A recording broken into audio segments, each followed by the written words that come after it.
2019-20 will undoubtedly be a remarkable year in the upcoming history, and that's because of the Covid-19 pandemic that the world witnessed.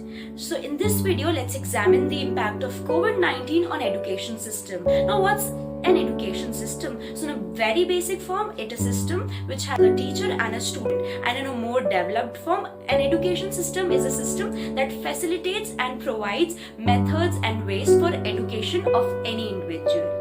According to UNESCO reports, more than 1.5 billion students of 165 countries, now that's approximately 91% of the world's student population, have been badly affected by the lockdown of schools and campuses.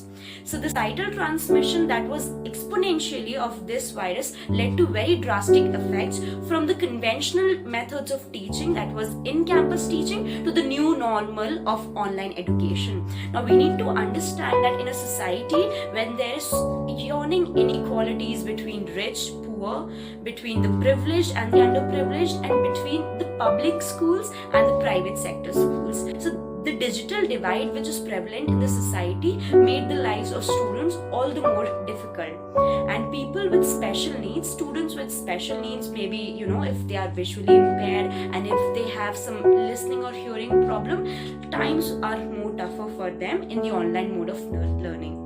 Now, seldom it happens that when we talk of impact of education system, we just look from the lens of a student, while it's equally important to look it from the lens of teachers, because it had a significant negative impact on the lives of teachers too, and rather especially on the non-teaching staff, the administration, the cleaning staff, the bus drivers, etc., because these are the people who had to lose their job because schools were shut.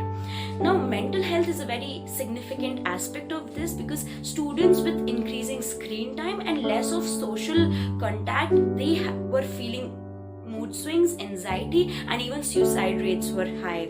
So we need to understand that we just don't go to any institute to learn, but for our holistic development, to be a social being, to become a citizen. So talking of India, new education policy came into existence in July 2020. So we have huge expectations in the education system of India specifically. So undoubtedly, COVID-19 has been a real test of academic institutions in terms of their readiness, adaptability, and flexibility to new changes. Nevertheless, on a bright side, it serves as an effective change agent, rather a catalyzer for promoting rapid adoption to new learning. So we have high expectations, and let's hope for something good in the near future. With this, I rest my case. Thank you.